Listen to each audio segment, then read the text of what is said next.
कहानी का पूरा आनंद लेने के लिए कहानी के पिछले सभी भागों को जरूर देखें। उसका लिंक मैं आपको डिस्क्रिप्शन बॉक्स में दे दूंगी। अच्छा बोला, हाँ ये तो मैं भूल ही गया था, कहते हुए अपना मोबाइल खोलकर देखता है, जिसमें संध्या और राघवेंद्र सिंह की बातें भी रिकॉर्ड हो गई थी। संध्या रो रो कर बता रही थी कि शिवांगी को उसने देखा है। राघवेंद्र सिंह उसे दिलासा देते हुए, चिंता मत करो, अब तो तुम्हारी शादी भी अच्छांश से हो गई है, वो कुछ नहीं बिगाड़ पाएगी। अगर तुम चाहो तो मैं अच्छांश को जयपुर बुला लूं। संध्या बोली, नहीं नहीं दादाजी, आप चिंता मत कीजिए, मैं उस शिवांगी से डरकर भाग नहीं सकती। अच्छांश जी कितनी मुश्किल से मेरे साथ मुंबई आए हैं। धीरे धीरे अब वो मुझे अच्छे से बात कर रहे हैं, मैं ये मौका जाने नहीं दूंगी। वैसे भी 4 दिन के टूर में 2 दिन और बाकी हैं, आप चिंता मत कीजिए, मैं उस शिवांगी को संभाल लूंगी। वैसे भी इतनी डरपोक और कमजोर है कि मैं उसे ऐसे ही अपने रास्ते से हटा दूंगी। कल तो पार्टी में सभी लोग थे, इसलिए कुछ नहीं कर पाई। राघवेंद्र सिंह बोले, लेकिन वो पार्टी में क्या कर रही थी? संध्या बोली, पता नहीं दादाजी, कोई बिजनेसमैन है उद्भव सिंह, उसी की बेटी बनकर आई थी। सब बता रहे थे कि वो उनकी कंपनी की सीईओ है।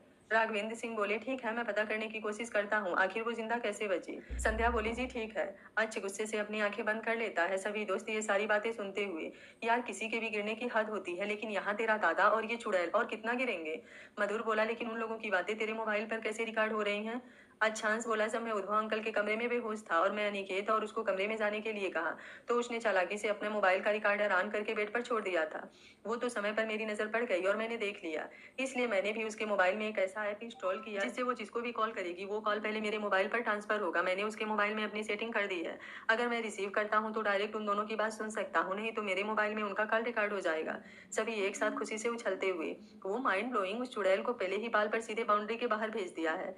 अच्छांश बोला, चल नीचे चलते हैं, शिवांगी के आने का टाइम भी हो गया है। सभी सीढ़ियों से पहले शिवांगी वाले फ्लोर पर आते हैं, लेकिन शिवांगी का कमरा अभी भी लॉक था, इसलिए सब लिफ्ट लेकर नीचे आते हैं।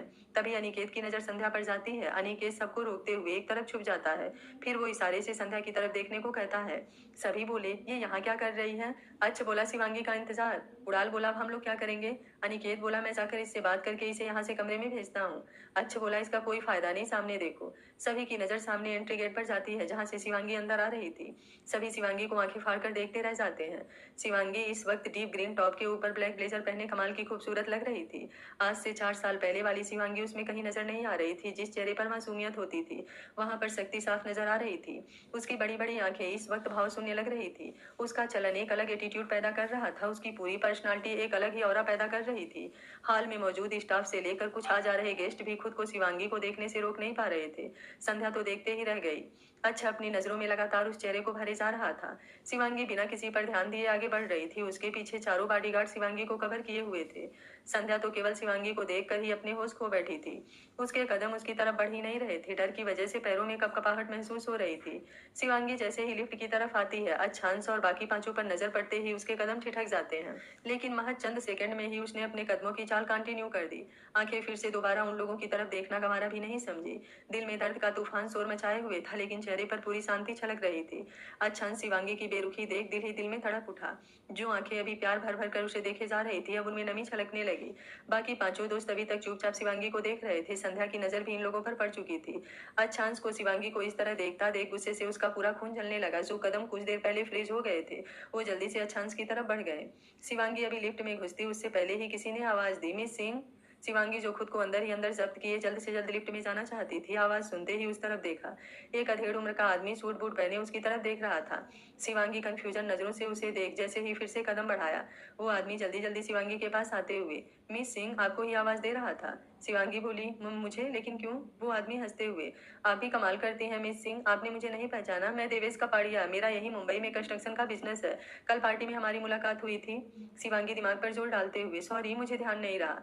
मिस्टर कपाड़िया, वैसे मानना पड़ेगा, जिस प्रोजेक्ट के लिए कितने बड़े बड़े बिजनेसमैन ने टेंडर भरा था, वहाँ आपने बाजी मार ली।" शिवांगी बोली, "क्या करें मिस्टर कपाड़िया, हारने वाले को दुनिया जीने नहीं देती, इसलिए जीतना ही मेरा पैशन बन गया है।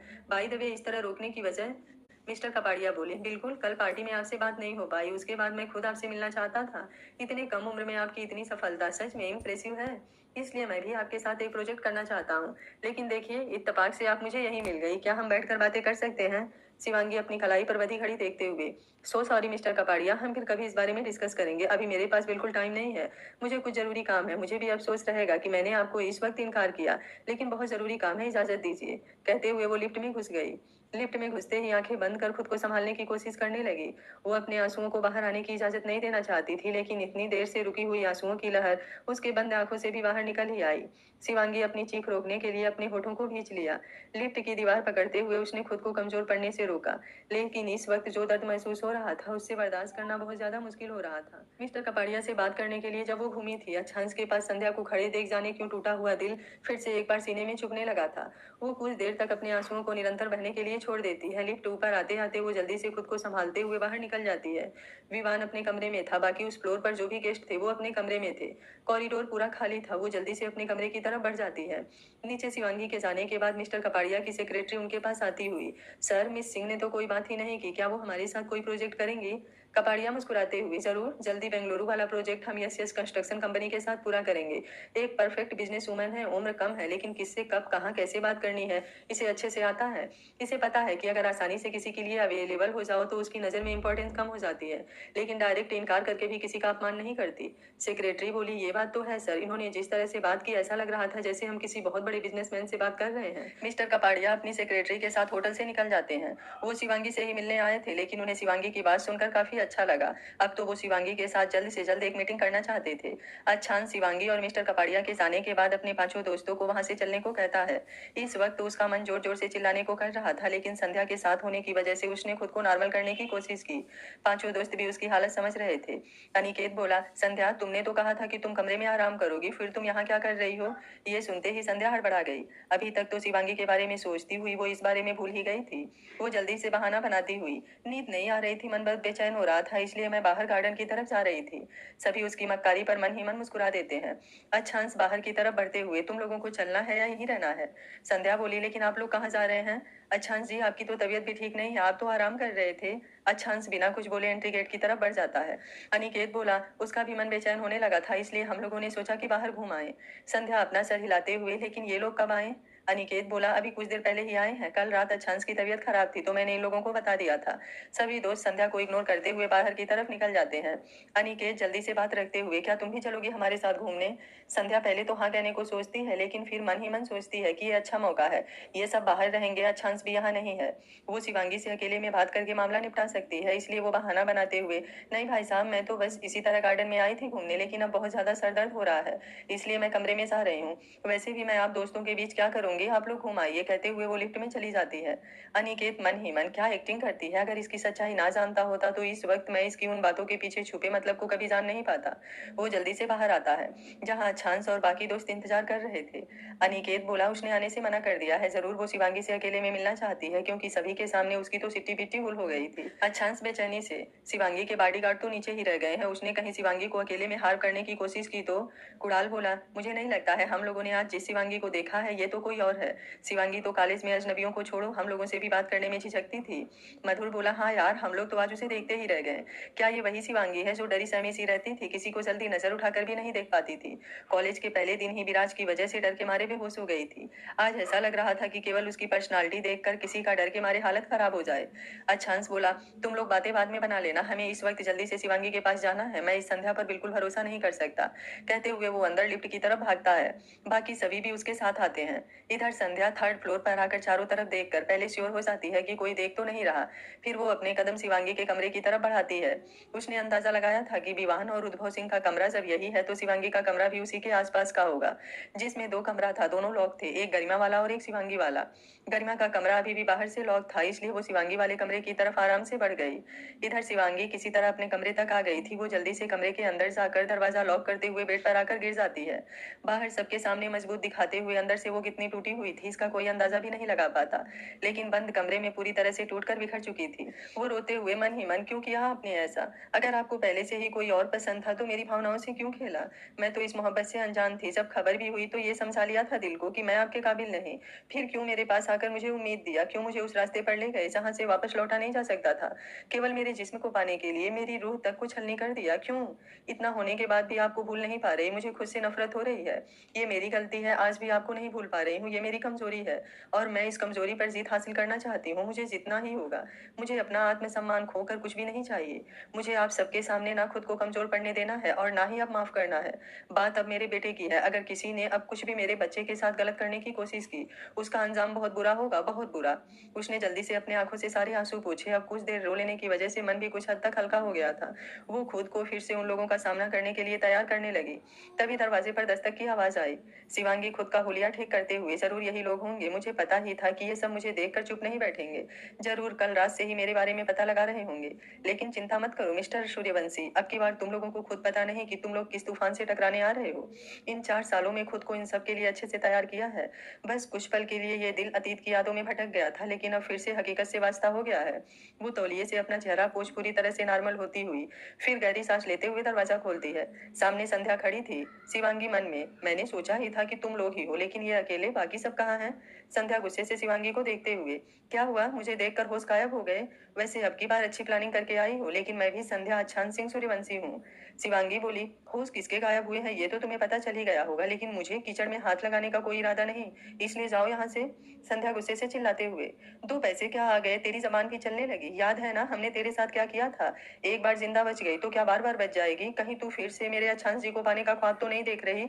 शिवांगी बेहद ही सर्द आवाज में, मुझे जूठन चाटने का कोई शौक नहीं, इसलिए जाओ यहाँ से। और क्यों यहाँ समय नष्ट कर रही हो? वो समय अपने पति को लुभाने में लगाओ, क्योंकि तुम्हारा यहाँ होना ये साफ साफ जाहिर कर रहा है कि तेरा पति तेरे कंट्रोल में नहीं है।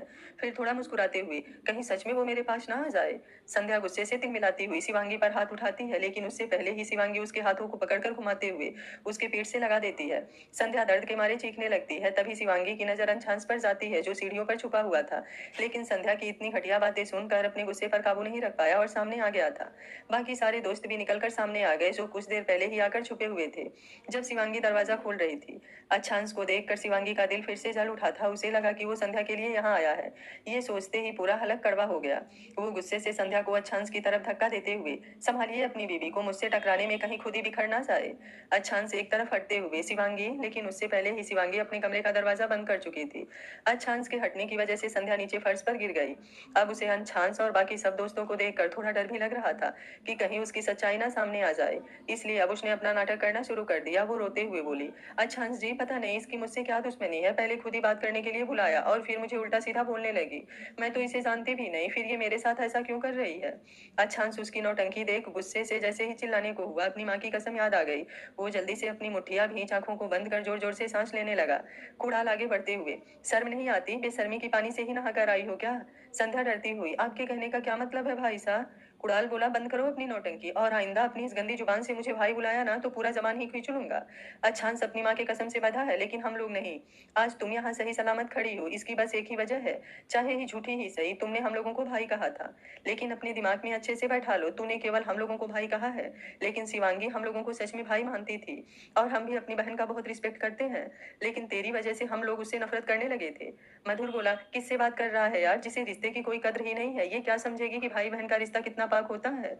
संध्या को अब बहुत ज्यादा डर लगने लगा था। उसे अंदाजा हो गया था कि इन लोगों को उसकी सच्चाई मालूम हो गई है, लेकिन फिर भी वो अपनी चाल चलने से बाज नहीं आ रही थी। वो फिर से अनजान बनने का नाटक करते हुए, आप लोग ये क्या कह रहे हैं? मुझे कुछ समझ नहीं आ रहा। मैं सच कह रही हूँ, मैं तो इस लड़की को जानती भी नहीं।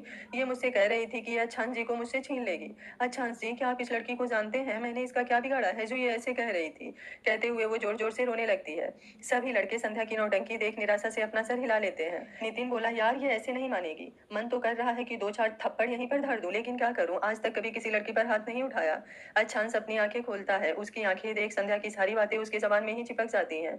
अच्छांश की आंखें इस वक्त लाल हो गई थी। शर्ट के ऊपर से उसके उभरे हुए मसल साफ नजर आ रहे थे। चेहरा गुस्से से डार्क होने लगा था। बाकी दोस्त भी उसके गुस्से को देख कांप गए। अनिकेत जल्दी से उसके कंधे पर हाथ रखकर शांत करने की कोशिश करने लगा। अच्छांश अनिकेत का हाथ झटकते हुए संध्या के सामने नीचे अपने एक पैर को मोड़कर बैठते हुए, क्या कहा तुमने? उसकी इतनी सर्द आवाज सुनकर श्रद्धा की रीढ़ की हड्डी तक सिहर गई। इस वक्त अच्छांश की आंखों में उसके लिए बेपनाह नफरत साफ दिख रही थी। अच्छांश शांत लेकिन कठोर लहजे में, क्या कहा तूने? तू उसे नहीं जानती? चलो तुम्हें मैं बता देता हूँ, हो सकता है तुम्हें याद आ जाए। संध्या पीछे की तरफ खिसकते हुए, मैं अच्छांश बोला, उसका पूरा नाम शिवांगी अच्छांश सिंह सूर्यवंशी है, मेरी पत्नी, मेरी जिंदगी। संध्या की आंखें डर से फैल गई थी। अच्छांश बोला, नहीं याद आया? चलो एक और बात बताता हूँ, वही जिसकी जान लेने की कोशिश की थी, अपने भाई से उसकी इज्जत पर हाथ डलवाने की कोशिश की थी। याद आया कुछ? मुझे नहीं याद आ रहा। अले अले, ये तो बहुत बुरी आदत है आपकी। कोई ना, आपको ये पांचों भाई है ना, अच्छे से याद दिला देंगे। संध्या अपनी कांपती हुई जुबान को खोलने की कोशिश करते हुए, अच्छा जी जी, अच्छांश अपने दोस्तों की तरफ देखते हुए, ले जाओ इसे, इसकी खातिरदारी का वक्त हो गया है।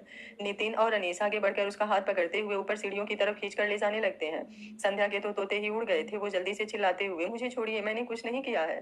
तभी अनीस अपना रुमाल निकालकर उसके मुंह में ठूसते हुए, इस चुड़ैल ने कान पका दिए। थैंक गॉड कि इस होटल का कमरा साउंड प्रूफ है, नहीं तो सारे लोगों को ये डिस्टर्ब कर देती। दोनों उसे उसके ही कमरे में लाकर हाथ पैर बांधते हुए वहीं फर्श पर फेंक देते हैं। संध्या की तो अब हालत खराब होने लगी थी। अब वो खुद को ही कोस रही थी कि क्यों वो शिवांगी के पास गई। उसे अपने भाई के आने का इंतजार करना चाहिए था। नितिन उसका मोबाइल लेकर सारे दरवाजे अच्छे से बंद करके अनीस के साथ बाहर निकलकर दरवाजा बाहर से लॉक कर देता है। नीचे अच्छान शिवांगी का दरवाजा खटखटाते हुए, शिवांगी एक बार मेरी बात सुनिए, प्लीज दरवाजा खोलिए। लेकिन अंदर से कोई आवाज नहीं आ रही थी, क्योंकि शिवांगी दरवाजा बंद करने के बाद वॉशरूम में शावर के नीचे बैठी थी। कल रात से बहुत ज्यादा रोने और सोचने की वजह से सर की नसें दर्द से फटने लगी थी। वो आंखें बंद किए इस वक्त शांति से शावर के ठंडे पानी में भीग रही थी। बाहर अनिकेत कुणाल भी शिवांगी को आवाज देते हुए दरवाजा खोलने की रिक्वेस्ट करते हैं, लेकिन दरवाजा नहीं खुलता। अच्छांश वहीं दरवाजे के पास बैठते हुए, आप जब तक दरवाजा नहीं खोलेंगी मैं यहाँ से कहीं नहीं जाऊंगा। सुन रही हैं आप? बहुत देर के इंतजार के बाद भी जब दरवाजा नहीं खुलता तो सारे दोस्त किसी तरह अच्छांश को पकड़कर वहां से ऊपर कमरे में लेकर आते हैं।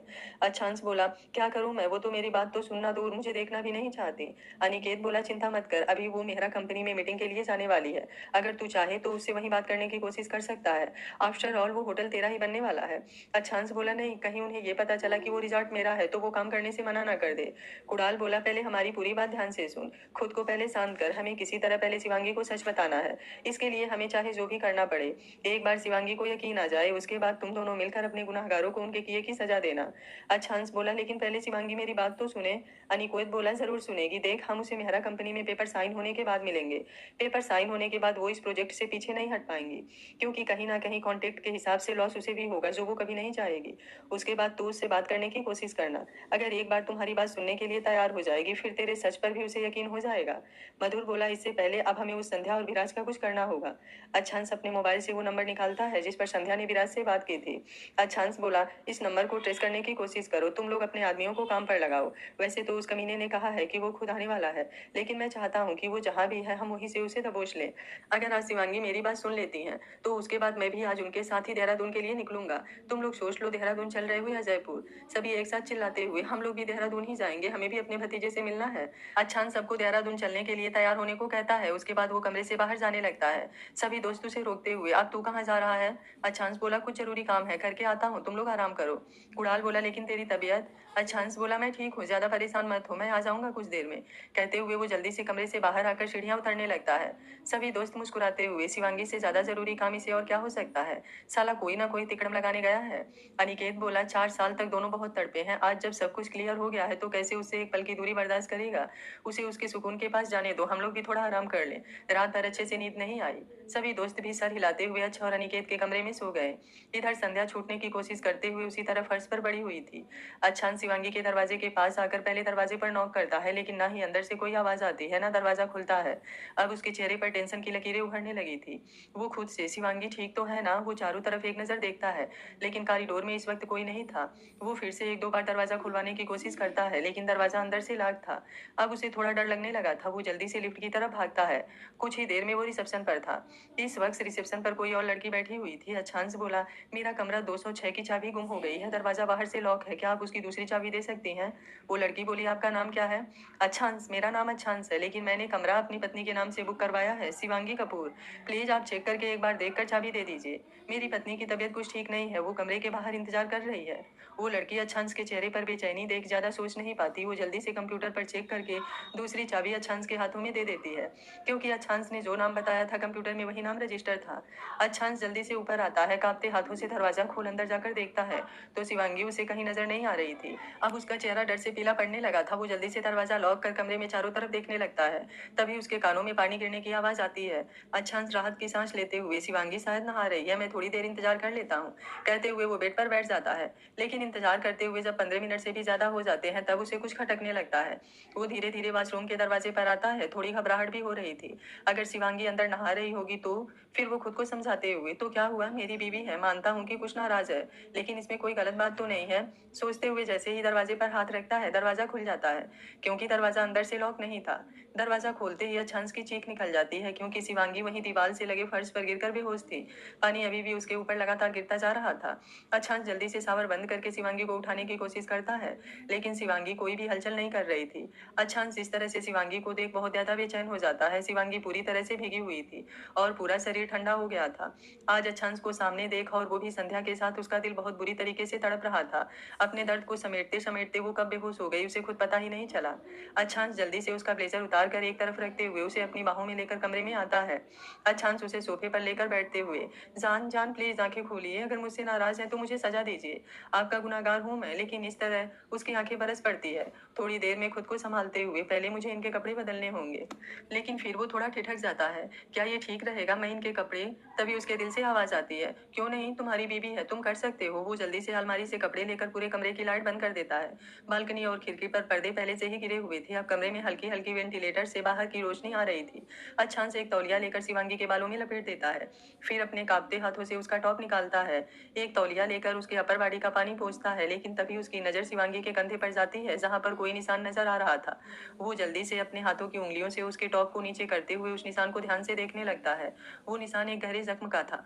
अच्छांश को जैसे ही बात समझ में आई, उसकी पकड़ शिवांगी पर कस गई। एक पल के लिए उसकी आंखें गुस्से से धधकने लगी। अगर इस वक्त वो विराज और संध्या आंखों के सामने होते तो शायद ही जिंदा बचते। अच्छांश निशान पर अपने हाथ फेरते हुए, आई एम सॉरी जान, वक्त पर नहीं पहुंचने के लिए, अपने दिल की आवाज को इग्नोर करने के लिए, मेरी वजह से इतना दर्द झेलने के लिए। जानता हूँ कि ये सब मैंने नहीं किया, लेकिन मैं इस सच से भी मुंह नहीं मोड़ सकता कि ये सब मेरी वजह से हुआ। वो उन जख्मों पर अपने होठ रख देता है। आंखों से आंसू शिवांगी के कंधे पर लगातार गिर रहे थे, जैसे वो इन आंसुओं से उस निशान को हटा देना चाहता हो। कुछ देर बाद खुद को थोड़ा शांत करते हुए उसके कपड़े बदलकर बाथरोब उठाकर पहनाता है। फिर उसके चेहरे को देखते हुए, ये सब करते हुए एक मिनट भी उसकी नजर उसके चेहरे से हटी नहीं थी। सोफा और फर्श पूरी तरह से गीला हो गया था। अच्छांश के कपड़े भी कुछ हद तक भीग गए थे। वो अपना शर्ट खोलकर एक तरफ रखते हुए शिवांगी को बाहों में ले बेड पर आ जाता है। अपनी गोद में लिए उसके बालों से तौलिया खोलकर धीरे धीरे उसके बालों को सुखाने लगता है। शिवांगी अब हल्का गर्मी महसूस करके होश में आने लगी थी। अच्छांश ने दोनों के ऊपर कंबल डाल रखा था। उसके बालों को सुखाने के बाद तौलिया एक तरफ फर्श पर गिरा देता है। फिर उसे सीने से लगाए बेड से अपनी पीठ टिका ली। शिवांगी की आंखें धीरे धीरे फड़फड़ाने लगी थी। अच्छांश अभी भी अपनी आंखें बंद किए शिवांगी को अपने करीब महसूस कर रहा था। जैसे जैसे शिवांगी की बॉडी थोड़ी नॉर्मल होती जा रही थी, उसे सुकून पहुंच रहा था। शिवांगी को महसूस हो रहा था कि वो किसी की बाहों में है। वो धीरे धीरे कसमसाने लगी थी। अच्छांश उसे हिलते देख उसके चेहरे को देखने लगा। थोड़ी देर में ही शिवांगी ने अपनी आंखें खोली। आंखों में अभी भी एक नशा सा छाया हुआ था। पूरी बॉडी और सर में दर्द महसूस हो रहा था, जिससे वो अच्छे से आंखें नहीं खोल पा रही थी। उसकी गुलाबी आंखें इस वक्त लाल लाल नजर आ रही थी। अच्छांश उन आंखों में साफ साफ उसके दिल का दर्द देख रहा था, जिसे महसूस करते ही फिर से उसका दिल धड़कने लगा था। शिवांगी खुली आंखों से जैसे ही अच्छांश के चेहरे को देखा, उसके होठों पर एक व्यंग्यात्मक मुस्कुराहट आ गई। वो धीरे से बड़बड़ाते हुए, धोखा, एक खूबसूरत धोखा, इस चेहरे से मुझे नफरत होती है, क्योंकि मैं इसी चेहरे से धोखा खा गई। कितना मासूम चेहरा, किसी को पता भी नहीं होगा कि मुझे इसी चेहरे ने किस हद तक तोड़ा है। ठीक कहा था उस लड़की ने। मैंने अपनी आंखों पर ही पट्टी बांध रखी थी, इसलिए तो सारी सच्चाई जानते हुए भी इस सच को एक्सेप्ट नहीं कर पा रही थी। आज भी जाने किस गलतफहमी में एक उम्मीद लिए बैठी थी कि कोई तो आकर कह देगा कि सब झूठ है, लेकिन ये झूठ नहीं है, मेरी जिंदगी का सबसे बड़ा सच है। अच्छांश शिवंगी के बेहद पास होने की वजह से उसकी बातें सुन रहा था। उसके हर लफ्ज उसके कानों में गर्म शीशे की तरह पिघल रहे थे। वो अपनी एक हथेली शिवांगी के गालों पर रखते हुए, नहीं जान, ये सच नहीं है, आप अपने अच्छांश को जानती हैं ना, वो केवल आपका है, केवल आपका, मैंने कोई धोखा नहीं दिया है जान आपको। शिवांगी अपनी आंखें बंद करते हुए, मुझे अब कोई बात नहीं सुननी, मुझे आज यकीन हो गया है कि उस लड़की ने झूठ नहीं कहा था, नहीं तो वो आपके साथ यूं खड़ी ना होती। बहुत तकलीफ हो रही है, लेकिन उससे ज्यादा मुझे खुद पर गुस्सा आ रहा है। मैंने क्यों इतना भरोसा किया, क्यों? रोते हुए अपने भरोसे की कीमत अपनी इज्जत देकर चुकाई। मुझे अपने इस जिस्म से नफरत होती है। कभी लगता है कि खुद को खत्म कर दूं, लेकिन क्या करूं? मेरे बच्चे की इसमें क्या गलती? भले आपने मेरी इज्जत से खिलवाड़ किया था, लेकिन मैंने मोहब्बत से आपको अपने अंदर समेटा था, अपनी रूह में उतारा था। मेरा बेटा मेरे प्यार की निशानी है, उसके लिए मुझे जीना ही होगा। अच्छांश भरे गले से, चाहे तो कोई सजा दे दीजिए, लेकिन ये इल्जाम मत लगाइए। शिवांगी बोली, अब कोई इल्जाम नहीं, कोई शिकायत नहीं, आज से ही आपको अपनी यादों से भी मैं आजाद करती हूँ। कभी भी अब पीछे मुड़कर नहीं देखूंगी। अब सब कुछ खत्म हो गया है, सब कुछ। आप जाइए, अब आपको कभी भी मैं याद नहीं करना चाहती। अब सब कुछ सिर्फ मेरा बेटा है, बस उसी के लिए जीना है। जाइए, अब आप जाइए। शिवांगी अब गहरी नींद में सो चुकी थी। उसे अभी सब कुछ अपना इमेजिनेशन लग रहा था। उसे ये इल्म तक नहीं था कि वो सच में अच्छांश की बाहों में अपने दिल का सारा दर्द निकाल रही है। कितनी अजीब होती है मोहब्बत, जो दर्द की वजह होता है, सुकून भी उसी की बाहों में मिलती है। अच्छांश की आंखें अभी भी बरस रही थी। वो शिवांगी के सर को चूमते हुए, बस बहुत हो गया। अगर मेरे अहमो गुमान में कहीं भी होता कि मेरे साथ किसी ने साजिश की है, आपको इस पूरी जमीन आसमान कहीं से भी ढूंढ निकालता। लेकिन जान, एक बार मुझे भी तो सफाई का मौका दीजिए। जानता हूँ बहुत दर्द में है आप, लेकिन तकलीफ मेरी भी कम नहीं, आपसे जुदा होकर एक पल सुकून से जी नहीं पाया। आप मेरी सांसों में इस कदर बसी हैं कि आपको भूलना मेरे लिए मुमकिन नहीं। आप एक बार सारी बातें सुन लीजिए, उसके बाद हमारे हर गुनहगार को ऐसी सजा दूंगा कि उनकी रूह तक कांप उठेगी, चाहे वो मेरे खुद के दादा राघवेंद्र सिंह सूर्यवंशी ही क्यों ना हो। अच्छान सारी बातें सोचते हुए शिवांगी को बाहों में लिए अपनी आंखें बंद कर लेता है। अब इस पल में अपने सारे दर्द भूल कर केवल शिवांगी को महसूस करना चाहता था। जो बाहें उस रात के बाद खाली होकर उसके लिए इतने सालों तड़पी हैं, उन्हें उनका मुकाम मिल गया था। इस समय दोपहर के 12 बज चुके थे। ऊपर सारे दोस्त भी चैन की नींद ले रहे थे। कल रात से ही अच्छांश की तबीयत की वजह से सभी बेचैन थे। ऊपर से शिवांगी का सामने आना, उन लोगों ने पूरी रात बेचैनी में काटी थी। फिर सुबह की फ्लाइट लेकर ही वो लोग मुंबई आ गए थे। अब सब कुछ क्लियर होने के बाद सभी घोड़े बेचकर सो रहे थे। उनके आदमी काम पर लग चुके थे। लगभग 1 घंटे बाद अच्छांश ने मोबाइल उठाकर टाइम देखा तो 1:15 हो चुके थे। शिवांगी 2 बजे मीटिंग के लिए निकलना था। अभी शिवांगी की हालत देखते हुए धीरे से शिवांगी को बेड पर लेटाया। बेड पर से उतर कर उसके सभी गीले कपड़ों को बाहर बालकनी में फैला दिया। फिर अपना शर्ट पहनकर कमरे से बाहर आ गया।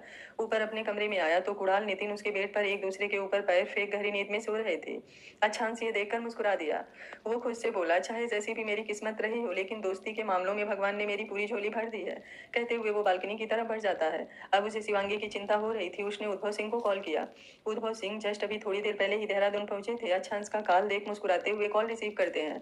अच्छांश बोला, हेलो अंकल, आप लोग पहुंच गए? उद्भव सिंह बोले, हाँ बेटा, हम लोग तो पहुंच गए, लेकिन आप इतने क्यों बेचैन हो रहे हैं? कहते हुए वो थोड़ा जोर से हंस देते हैं। अच्छांश मुस्कुराते हुए, क्या करूं, खुशी ही ऐसी मिली है कि इंतजार नहीं हो रहा, लेकिन अभी मुझे आपसे शिवांगी के बारे में बात करनी है।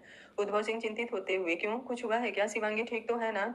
अच्छांश बोला, मुझे आपकी हेल्प की जरूरत है। उद्भव सिंह बोले, पहले बात तो बताइए। अच्छांश होटल में हुई सारी बातें बताते हुए, अंकल अभी तो वो सो रही है, लेकिन जागते ही उसे मालूम हो जाएगा कि मैं उसके कमरे में गया था।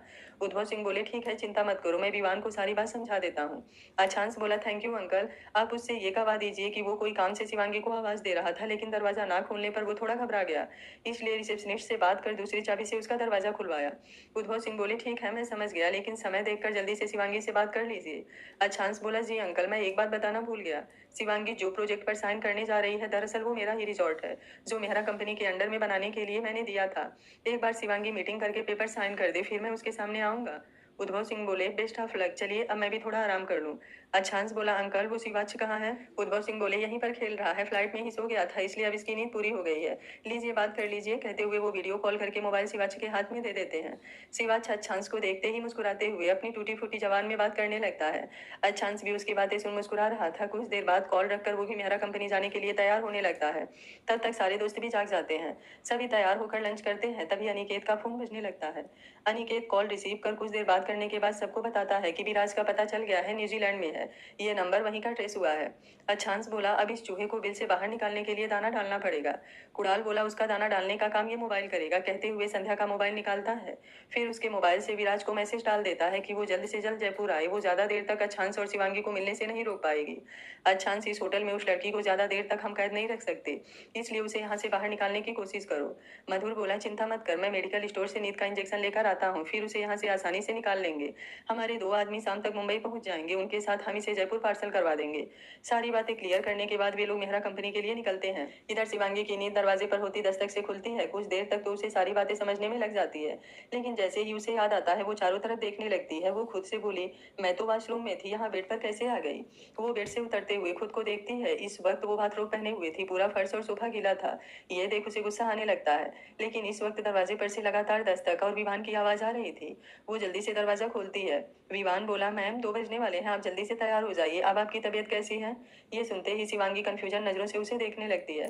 विवान बोला, सॉरी मैम, ये फाइल पर कुछ डिस्कस करना था, इसलिए 1 घंटे पहले आया था, लेकिन जब आपने दरवाजा नहीं खोला तो मुझे थोड़ा डर लगने लगा, इसलिए मैंने होटल स्टाफ से आपके कमरे का दरवाजा खुलवाया। आप वॉशरूम में बेहोश हो गई थी, इसलिए लेडीज स्टाफ को भेज कर। शिवांगी इतना सुनते ही, ओके ओके, 10 मिनट वेट करो, मैं आ रही हूँ। फिर वो दरवाजा बंद करते हुए, थैंक गॉड, मैंने भी क्या क्या सोच लिया था, मैंने सोच भी कैसे लिया कि वो मेरे पास आएगा। सच में मैं बेवकूफ़ी हूँ।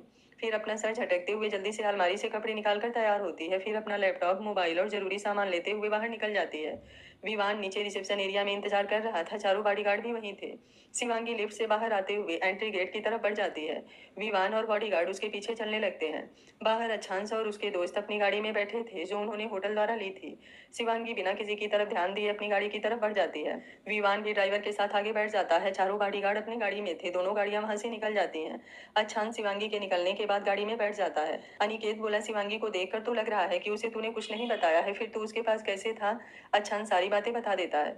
सभी दोस्त बोले चल ज्यादा परेशान मत हो, बस कुछ देर की बात है। अच्छा हंस भी सर हामी हिला देता है। 20-25 मिनट में शिवांगी मेहरा कंपनी पहुंच चुकी थी। बाहर ही रिवांश का मैनेजर शिवांगी को पिक करने के लिए खड़ा था। शिवांगी विवान के साथ लिफ्ट में आती है। 14वें फ्लोर पर लिफ्ट आकर रुकती है। सारे एम्प्लॉय शिवांगी को देखते रह जाते हैं। कुछ लड़के तो अपनी पलकें झपकाना भूल गए थे।